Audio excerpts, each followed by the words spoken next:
ان تبد لکم تسؤکم۔ سیدنا انس بن مالک رضی اللہ تعالیٰ عنہ بیان کرتے ہیں کہ جب ہمیں قرآن مجید میں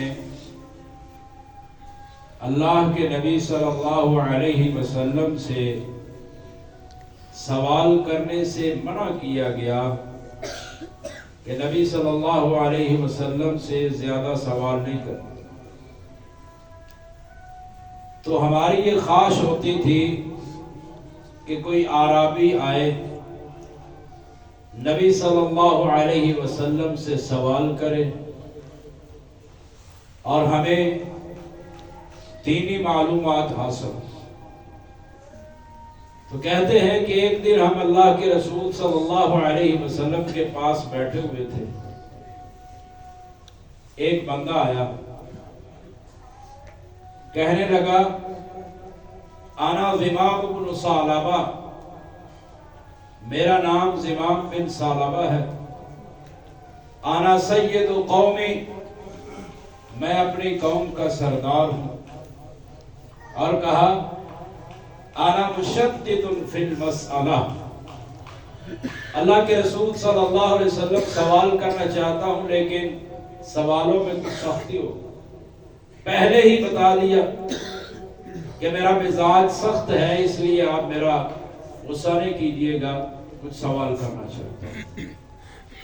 آپ علیہ السلام کو کہنے لگا من خلق السما، آسمان کس نے بنایا؟ تو آپ علیہ السلام نے کہا اللہ، آسمان کو اللہ نے بنایا ہے۔ کہنے لگا من بسط الارض، یہ زمین کس نے بچھائی ہے؟ آپ نے فرمایا اللہ نے بچھائی ہے۔ کہنے لگا من نصب الجبال، یہ پہاڑ کس نے گاڑے ہیں؟ آپ نے فرمایا اللہ نے۔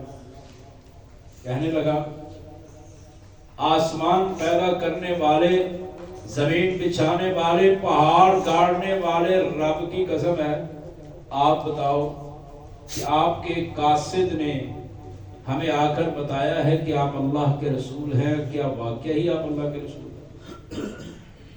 تو آپ علیہ السلام نے فرمایا ہاں میں واقعی اللہ کا رسول ہوں، اور کہا اس اللہ کی قسم اٹھا کر کہتا ہوں جس نے آسمانوں کو بنایا، زمین بنائی، پہاڑ بنائے، اس اللہ کی قسم اٹھا کر کہتا ہوں کہ اللہ نے مجھے بھیجا۔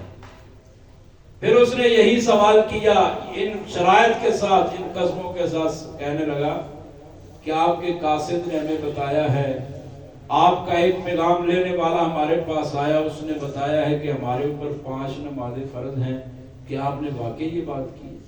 فرمایا جی میں نے واقعی یہ بات کی۔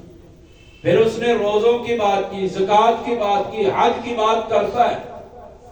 آپ علیہ السلام ساری باتوں میں کہتے ہیں کہ واقعی میں نے یہ کہا ہے۔ 5 سوال کیے اس نے، ایک اللہ کے رسول کی رسالت کا، ایک نماز کا، ایک روزے کا، ایک زکوٰۃ کا اور ایک حج کا۔ 5 سوال کرنے کے بعد جب جواب مل گئے، حضرت انس فرماتے ہیں واصابہ، وہ اچھلا، خوشی سے اٹھ گیا اور کہنے لگا واللہ لا اجاوزہن، اللہ کی قسم میں ان سے آگے نہیں بڑھوں گا، یعنی جو اللہ کے رسول صلی اللہ علیہ وسلم نے بتا دیا میں اسی پر عمل کروں گا۔ تو جب وہ جانے لگا، جا رہا تھا، آپ علیہ السلام نے فرمایا ان صدق دخل الجنہ، اگر اس نے سچ بولا ہے تو یہ جنت میں چلا جائے گا۔ جو اس نے سوال کیے تھے ان سوالوں میں ایک سوال روزے کا تھا۔